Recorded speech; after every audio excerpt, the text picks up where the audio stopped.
보통 사람들이요, 교회를 보면서 뭔가를 기대하는 바가 있어요. 사람들은요, 이 교회를 다니는 사람들에게서 뭔가를 기대하는 뭔가가 있다는 거예요. 교회 다니는 사람이니까, 그 사람 그래도 종교인이니까 나보다는 좀 낫겠지, 이제 이런 기대감이 있어요. 그런데 여러분, 그거 한번 생각해 보신 적 있어요? 이 사람들이 교회를 향해서, 교회를 다니는 나에게서 기대하는 그 수준이 어느 정도일까 혹시 생각해 본 적 있으십니까?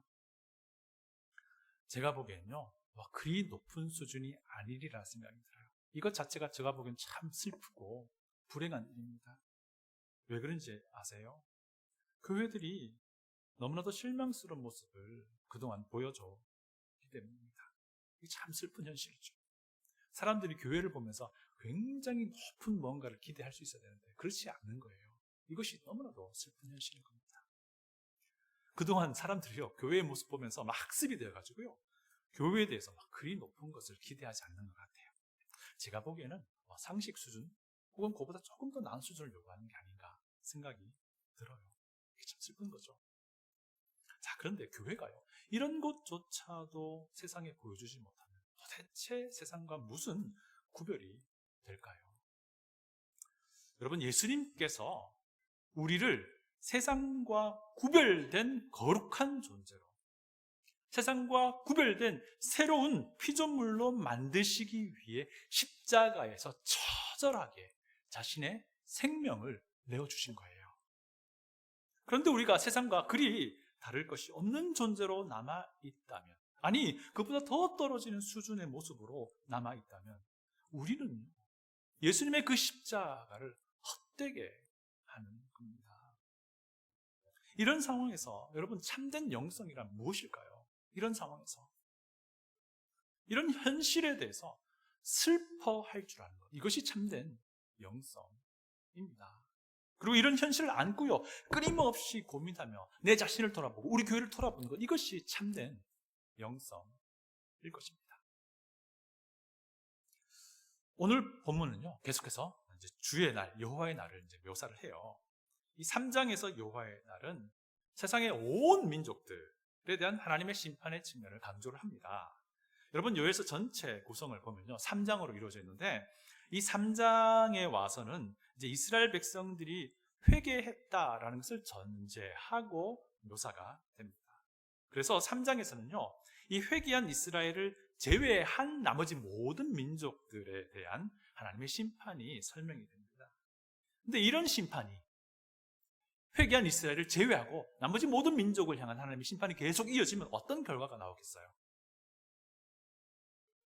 그것은요, 심판받는 온 민족들과 심판에서 제외된 이스라엘이 점점점 구별될 거예요. 구분될 겁니다. 차이가 날 겁니다. 하나님의 백성인 이스라엘과 이방 민족들이 서로 구별된다는 겁니다. 이 심판의 결과를 이제 오늘 본문에서는요, 18절부터 21절의 묘사를 하고 있는데요, 18절부터 19절을 보겠습니다. 제가 읽어드립니다. 18절, 19절입니다. 그 날에 산들이 단 포도주를 떨어뜨릴 것이며 작은 산들이 젖을 흘릴 것이며 유다 모든 시내가 물을 흘릴 것이며 여호와의 성전에서 샘이 흘러나와서 시딤 골짜기에 내리라. 그러나 애굽은 황무지가 되겠고 에돔은 황무한 들이 되리니 이는 그들이 유다 자손에게 포악을 행하여 무죄한 피를 그 땅에 흘렸음이니라. 20절도 읽어드립니다. 유다는 영원히 있겠고 예루살렘은 대대로 있으리로다. 여기에서 이 그날이라고 하는 것은요, 여호와의 날 심판을 말하는 거예요. 그런데 좀 더 구체적으로 말하면 이 심판이 완료된 때를 말합니다. 이 심판이 완료되면 이스라엘과 이방 민족이 확실한 구분이 생긴다는 겁니다. 심판이 대상이 되었던 애굽과 에돔, 이제 이방 민족, 심판받는 이방 민족을 대표하는 자들로 이제 쓰여지고 있는데요, 이들은 황무지가 되어버리는 반면에 심판에서 제외된 회개한 이스라엘은 그 풍요로움이 말할 것도 없이 크다라는 것을 보여주고 있습니다. 산들이 단 포도주를 떨어뜨린다는 게 무슨 말이냐면요, 일반 야산에서 사람이 키우지도 않지만은 이 포도나무가 자라서 이 포도 열매가 풍성하게 맺히는 그런 풍요로움을 얘기해요. 작은 산들이 젖을 흘린다는 게 무슨 말이냐면요, 가축들이 너무 잘 크는 거예요. 그래서 그 가축들에서 젖이 많이 충분히 생산된다는 거예요.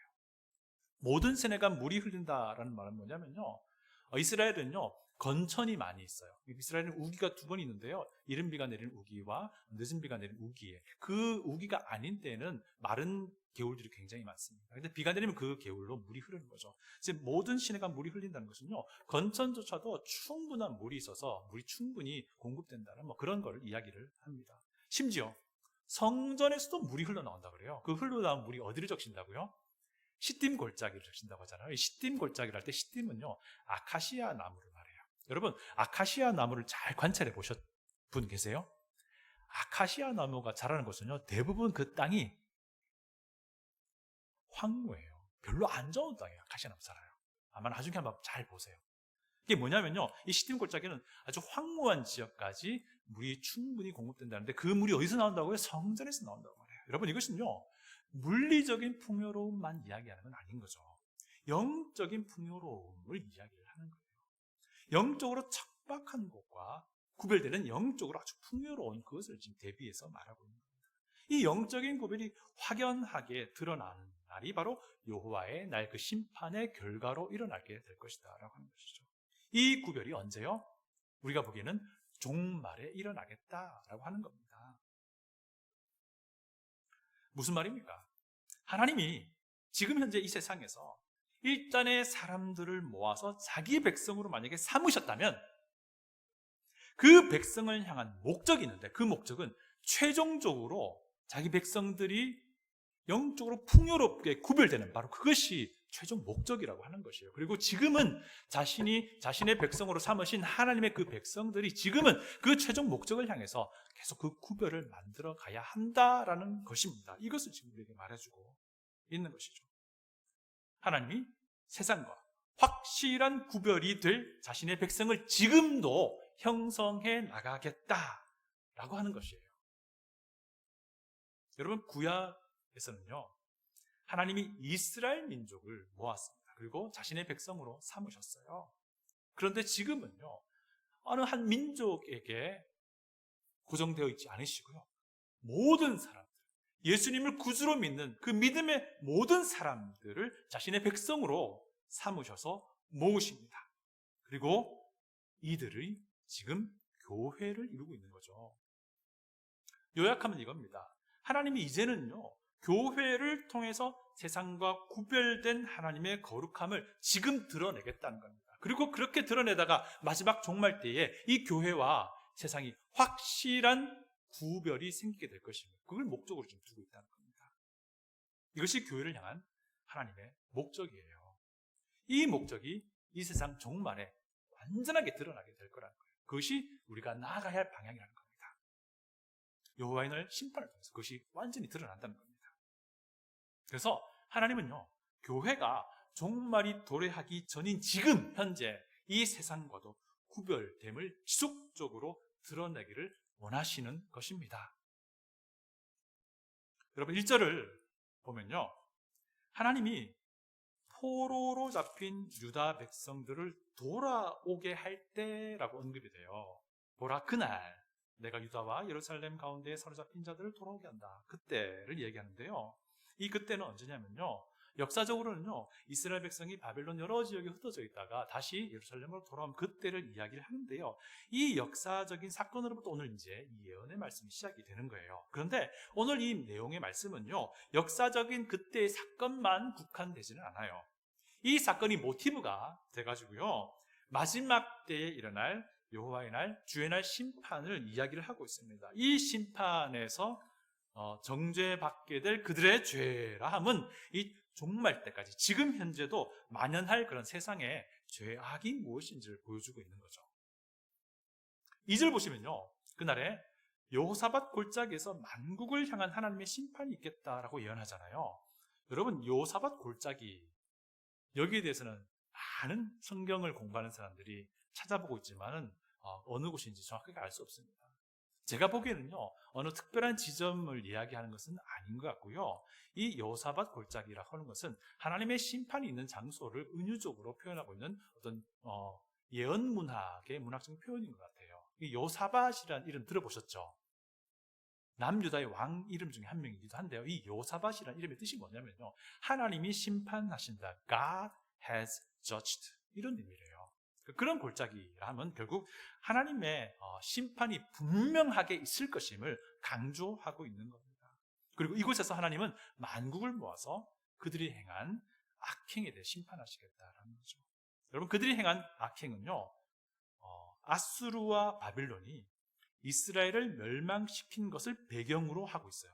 2절 하반절 보시면요, 그들이 이스라엘을 나라들 가운데 흩어버리고 나의 땅을 나눴다라고 말하는데, 이게 이 남유다와 북이스라엘이 멸망당하는 그 사건을 모티브로 해서 지금 이야기를 전개를 하고 있는 거예요. 그러면서 하는 말이 뭐냐면요, 이 심판의 과정을 쭉 이렇게 보여주면서 이 남유다 북이스라엘이 멸망당하고 다시 회복되는 그런 모든 과정을 보여주면서 마지막 심판을 계속해서 반영해주고 있습니다. 그래서 이 심판의 과정을 오늘 좀 살펴볼 텐데요, 이 과정을 통해서 오늘날 교회가 하나님의 백성으로서 이 세상과 달리 추구해야 할 것이 있어요. 그거 오늘 세 가지를 좀 살펴보고자 합니다. 첫 번째, 교회는요, 자기 이익을 위해서 다른 사람을 수단으로 사용하지 말아야 한다는 겁니다. 다 같이 3절을 읽겠습니다. 다 같이 3절을 같이 읽습니다. 또 제비 뽑아 내 백성을 끌어가서 소년을 기생과 바꾸며 소녀를 술과 바꾸어 마셨음이니라.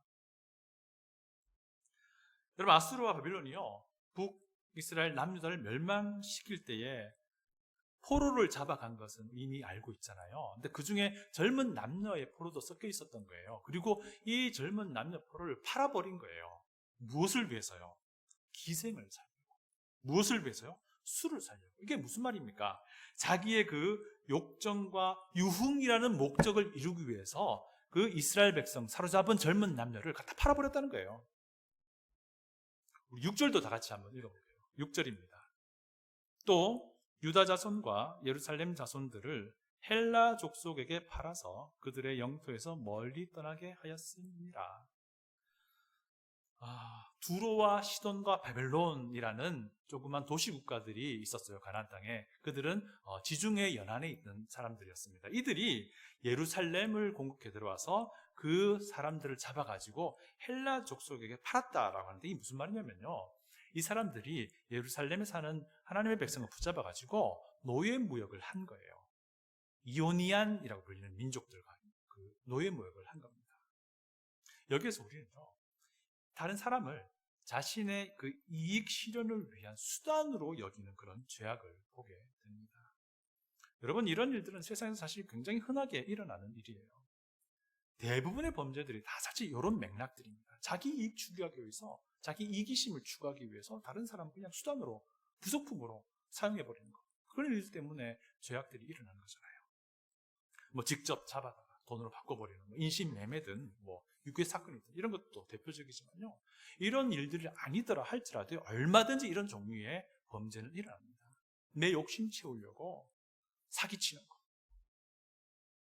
그 사람 가진 돈 빼앗으려고 거짓을 말하는 거, 자기 이익 실현이 목적이 되어버린 거예요. 그래서 내 주변에 있는 사람들은 그냥 그 목적을 실현하기 위한 수단이 되어버린 거예요. 제가 이민 오신 분들의 사연들 이야기를 들어보잖아요. 꼭 한 가지씩 빠지지 않는 이야기들이 있어요. 이민 온 지 얼마 안 된 사람들은요, 사기 치려고 하는 사람들에게 정말 좋은 먹잇감이에요. 갓 이민 온 사람들은요, 미국에 대해서 잘 모르잖아요. 그래서 누가 도움이 필요해요. 게다가 사업하려고 한국에서 가져온 돈이 있어요. 굉장히 좋은 먹잇감이죠. 그래서 서둘러서 뭐라도 빨리 해야 될 상황에, 이민 초기에 자기를 도와주겠다는 한인 동포가 있으니 얼마나 마음이 든든하고 고마워요. 그런데 알고 보니 그 사람이 다 사기꾼. 이런 일들이 너무 허다해요. 또요, 미국 영주권을 지원해 주겠다고 한인 업체에 취업했는데 말도 안 되는 노동 착취가 막 일어나. 영주권을 빌미로요, 고용주가 일꾼들을 완전히 노예처럼 부리는 겁니다. 이런 일들이 한인들 사이에서도 일어난다는 게 정말 기가 잘 노릇인 거죠.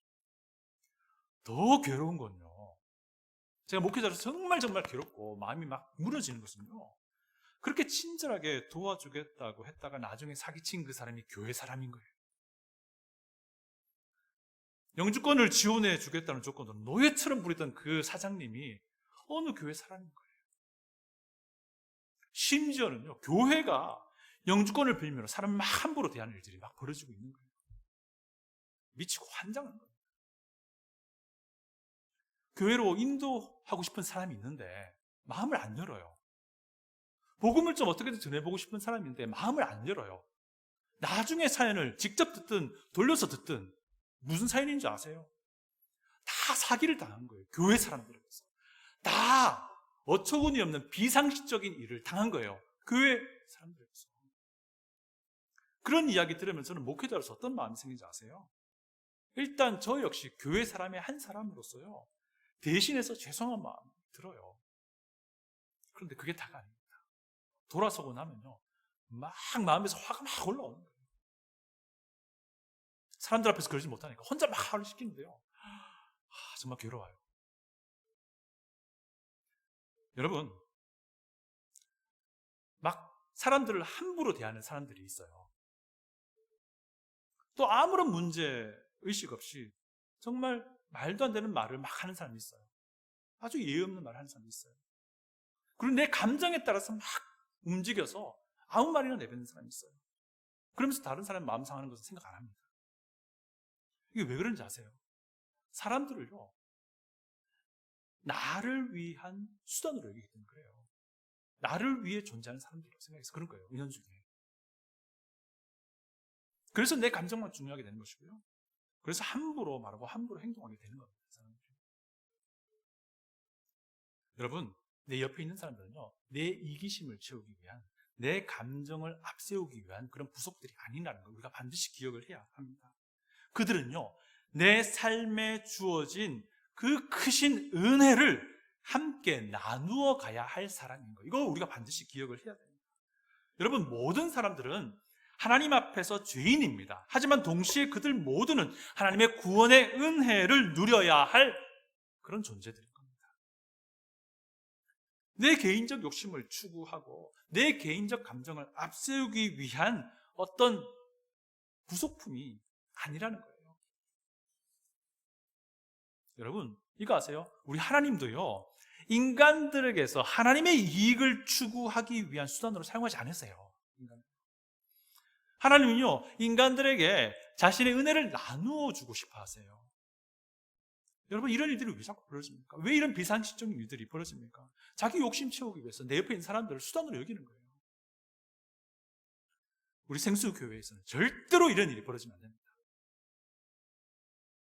우리 생수교회를 출입하는 모든 사람들은요, 절대로 이런 일을 생각도 하지 말고 도모하지도 말아야 합니다.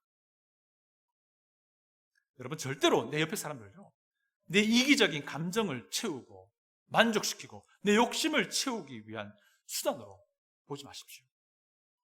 그들은 내가 가지고 있는 최고의 것, 구원의 은혜를 함께 나누며 가야 할 사람이라는 거 반드시 기억을 할 수 있어야 합니다. 이거 기억할 수 있으면 우리가 사람을 함부로 대하지 않을 거예요. 내 감정만 앞세우지 않을 겁니다. 두 번째, 교회는 미신을 거룩으로 여기지 말아요. 다 같이 5절을 읽습니다. 곧 너희가 내 은과 금을 빼앗고 나의 진귀한 보물을 너희 신전으로 가져갔으며. 두로와 시돈과 블레셋 사람들이 예루살렘 성전에 있던 아주 고급스러운 물품들을 자기네 신전으로 가져갔다는 거예요.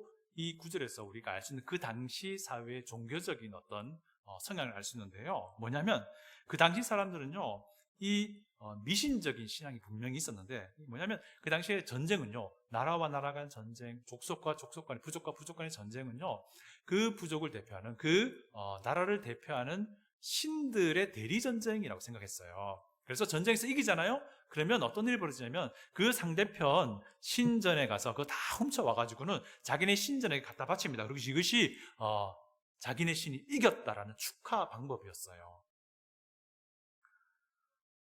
이거 얼마나 미신적입니까? 유일한 하나님은 오직 여호와 하나님뿐인데 이런 일들이 이제 일어났다는 거예요. 여러분, 오늘날 세상에서도요, 이런 미신적인 요소들이 굉장히 많이 있어요. 근데 안타까운 건요, 교회 안에서도 이런 미신적인 요소가 거룩이란 이름으로 포장되는 경우가 있다는 거예요. 교회 건물, 헌금, 기도, 심지어 성경책, 이 모든 것들에서 우리 잘 살펴보면요, 어떤 미신적인 요소들이 우리 안에 남아있다는 것을 알게 돼요. 여러분, 한국교회는요, 유독 건물을 사랑해요. 진짜로. 어느 교회를 가봐도 그래요. 이해합니다. 그 교회 건물 안에 그 성도들의 피와 땀과 헌신이 있는 거 제가 알아요. 이해합니다. 그런데요, 우리가 거기까지만 가야 돼요. 사람들은 급기야 이 교회 건물을요, 성전이라는 이름 붙여버립니다. 그리고 이 성전 안에서 기도할 때 하나님이 더 잘 받으실 거다, 이런 생각을 해요. 그리고 이 교회 건물 성전을 예쁘게 잘 가꾸면 하나님이 아주 기뻐하실 것이다, 이런 생각을 합니다. 이것은 미신이에요. 여러분, 이 교회 건물은 성전 아니에요. 성전은 예수 그리스도를 구주로 믿는 이들의 몸, 여러분들이 예수님을 구주로 믿는 믿음의 사람이라면 여러분들의 몸이 성령님이 가시는 성전입니다. 여러분, 예수 그리스도의 십자가의 그 희생으로 말미암아 건물로 된 그 과거의 성전은 그 역할을 다 끝냈어요. 이제는 예수님을 구주로 믿는 이들의 몸이 성전입니다. 그 안에 성령님이 분명하게 내주하시기 때문입니다. 여러분, 교회 건물은 그리스도인들이 모이는 모임을 위해 존재하는 것이지 교회 건물 그 자체가 거룩함은 아닙니다. 우리가 모이는 이 교회 건물을 잘 관리해야 됩니다. 하지만 이 건물이 어떤 거룩한 무언가를 주는 매개체가 된다고 생각한다면 그것은 미신인 거예요. 이 건물은 그리스도인이 교회로 모일 때 편의를 제공하는 시설입니다. 교회 건물은 거룩한 거 아닙니다. 이 건물에 모이는 우리 교회가 거룩해져야 되는 거예요. 이 건물에서 함께 모이는 교회가 우선순위가 되어야 하는 겁니다. 이 건물에 함께 모인 교회가 거룩함을 추구하는 것이 우선순위가 되어야 한다는 것입니다.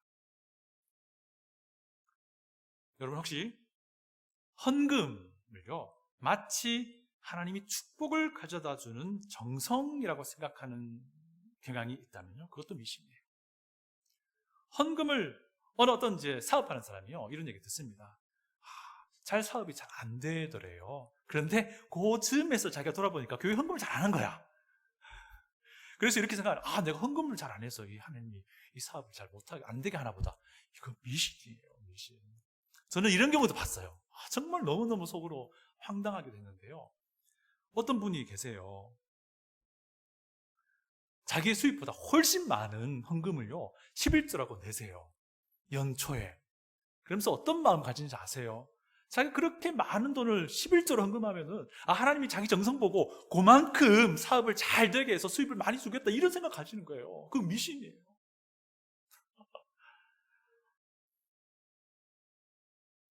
하나님은 무속신앙이 말하는 그런 잡다한 신이 아니에요. 성경에 계시는 하나님은요, 우리가 드린 정성만큼 무언가를 해주는 그런 허접한 신이 아니라고요. 여러분, 그거 아세요? 하나님은요, 우리가 예수님을 구주로 믿게 되었을 그때에 모든 걸 다 우리에게 주신 분이세요. 모든 걸 다 주신 분이시라고요. 이것에 대한 감사의 마음으로 자원해서 드리는 것이 헌금이지, 무언가를 더 얻어내기 위한 그런 마음으로 드리는 것이 헌금이 아닌 겁니다. 그것은 하나님 원치 않는 거예요. 여러분, 반드시 기억하기 원합니다. 우리 하나님은요, 우리가 예수님을 구주로 믿게 되었을 그때에 모든 걸 다 주신 분이 있습니다. 모든 걸요. 이것에 대해서 우리가 감사하며 감격하는 것 아닙니까?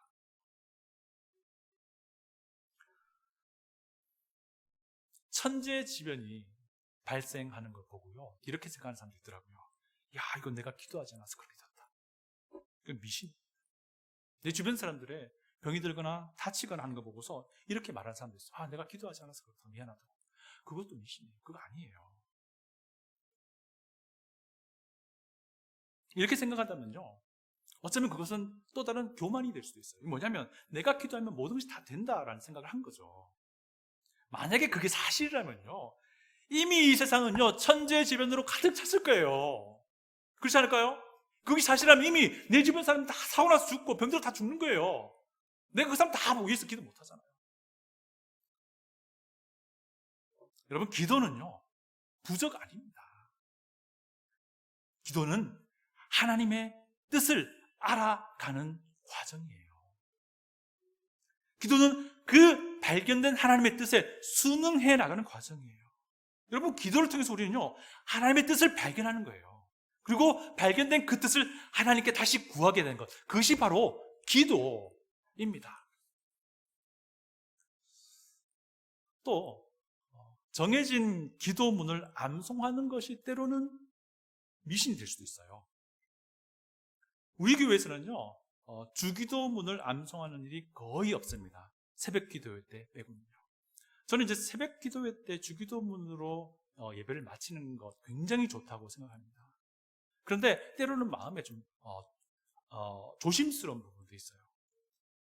혹시나 이 주기도문을요, 매일 아침마다 암송하며 마치는데 그것이 형식처럼 여겨질까 봐 굉장히 두려워요. 그래서 새벽 기도에 나오신 분은 아실 거예요. 제가 주기도문을 암송할 때 굉장히 느리게 암송합니다. 왜 그런지 아세요? 이 내용을 한 번 더 우리 생각해 보자는 거예요. 그렇게 되지 않으면요, 이 주기도문조차도 우리에겐 형식처럼 지나가면서 미신적이 될 수 있는 거예요.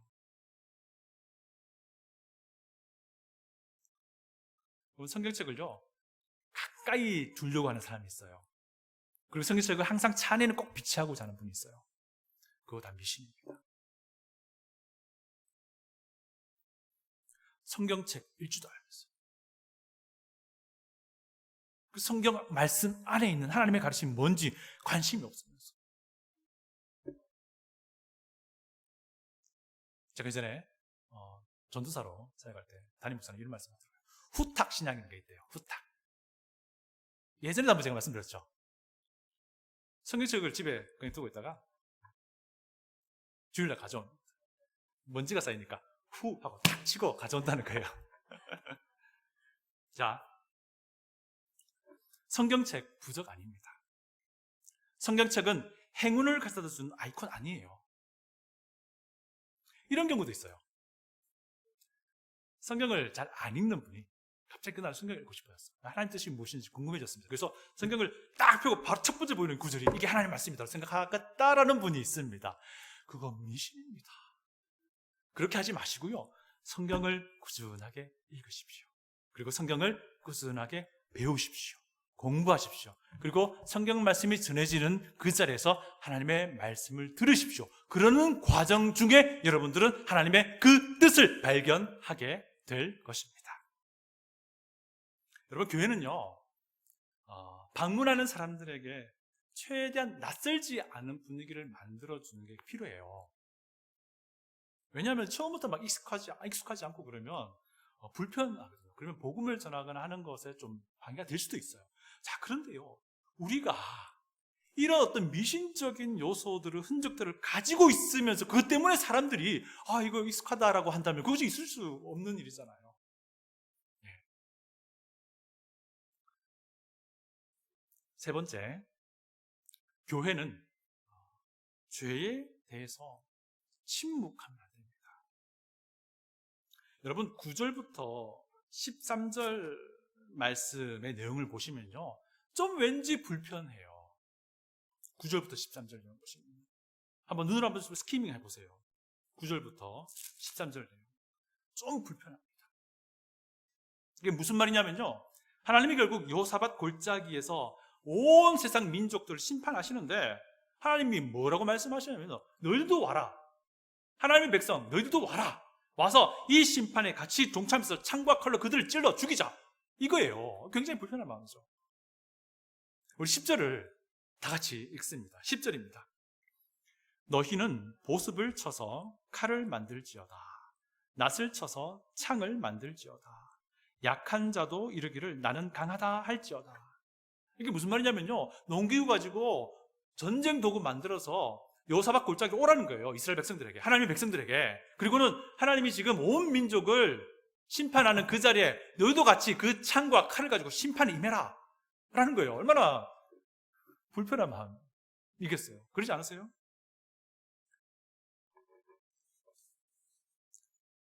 여러분, 이사야 2장 4절하고요 미가서 4장 3절 보시면요, 요 내용이 거꾸로 나와요. 칼을 쳐서 보습을 만들고요, 창을 쳐서 낫을 만들려고 그래요. 그래서 평화가 있다라고 말씀하시는데요, 이건 뭐냐면요, 여호와의 날 심판, 그러니까 이사야서와 미가서에서 말하는 것은 여호와의 날 심판이 끝난 그 뒤에 오게 될 메시아 왕국에서 그 완벽한 평화를 지금 이야기를 하는 시점이에요. 그런데 지금 이 시점은 뭡니까? 이 심판이 끝나기 전, 심판이 이루어지고 있는 중인 거예요. 그때는 오히려 칼과 창을 만들어 하나님의 심판에 동참하라라고 지금 말하고 있어요. 이 성경에 나오는 표현이긴 한데 좀 우리에게 불편하지 않으세요? 마음에서 개운하지는 않습니다. 성경에 나오는 말씀입니다. 여러분, 사람들은요, 웬만하면 충돌하기를 원치 않아요. 그리고 교회에서도요, 웬만하면 좋은 말로 서로 잘 지내기를 원해요. 그러다 보니까요, 교회에서 죄를 책망하는 일이 오히려 낯선 일이 되어버렸어요. 교회의 목회자가 심지어 공적으로 죄를 책망하는 것이 이상하게 여겨지는 이상한 상황이 되어버렸어요. 그러다 보니까 교회 권징이라는 것은 사라진 지 오래되었습니다. 이 말이 뭐죠? 무엇을 말해주는 줄 아십니까? 사람의 마음이 더 풍성해졌다라고 볼 수도 있지만요, 한편으로는요, 이 교회가 가져야 할 거룩의 기준이 점점점 하락하고 있다는 거예요. 그러다 보니까 이런 생각을 하기도 돼요. 아, 교회가 죄를 오히려 허용하고 있는 것처럼 느껴지기도 하는 거예요. 여러분, 교회가 진짜로 사람을 위하고 그 사람을 사랑한다면요, 그 사람의 죄에 대해서 침묵해서는 안 됩니다. 여러분, 우리가 다 자녀들을 키워보잖아요. 내 사랑하는 자녀들이 정말 잘못을 한 게 보여요. 그럼 가만히 계세요? 아니죠. 가만히 있으면 그 사랑하는 거 아닌 거 알잖아요. 가서 뭘 잘못했는지 알려주고 그 잘못한 것으로부터 돌이키도록 하는 것이 진짜 사랑이잖아요. 그런데도 만약에 오냐 하면 그거 사랑 아닌 줄 우리가 잘 알잖아요. 교회도 마찬가지입니다. 교회는요, 죄를 책망할 수 있어야 해요. 그리고 그 죄를 책망하는 목적이 뭡니까? 그 죄가 무엇인지 알고 알아야지 돌아올 거 아닙니까? 근데 이거예요. 이게 진짜 사랑하는 겁니다. 오늘 말씀 정리합니다. 교회는 자기의 이익을 위해서 사람을 수단으로 사용하지 말아야 합니다. 교회는 미신을 거룩이라고 여기지 말아야 해요. 그리고 교회는 죄에 대하여 침묵해서는 안 된다는 겁니다. 우리가 이런 교회가 되면요, 세상과 구분이 될 거예요. 우리가 이런 교회가 되면요, 세상은 교회의 거룩함이 무엇인지를 인식하게 될 겁니다. 우리가 이런 교회가 되면요, 세상은 교회를 거룩하게 하시는 그 하나님이 누구신지를 인식하게 될 거예요. 우리가 이런 교회가 되면은 우리가 믿는 예수 그리스도, 우리의 구주이신 예수 그리스도의 가치를 세상 사람들이 눈치채기 시작할 거예요. 우리를 자기 백성으로 부르신 하나님은요, 우리 교회와 우리 개인의 삶에서 이러한 거룩한 구별을 기대하고 있습니다. 그리고 이 구별은 이 세상의 마지막 때에 분명하고 선명하게 드러날 겁니다. 이것이 하나님의 목적인 겁니다. 하나님이 우리를 하나님의 백성 삼으셔서 이 교회 안에 두신 목적인 겁니다. 우리가 이런 교회, 우리가 이런 사람 될 수 있기를 원합니다. 다시 기도하겠습니다.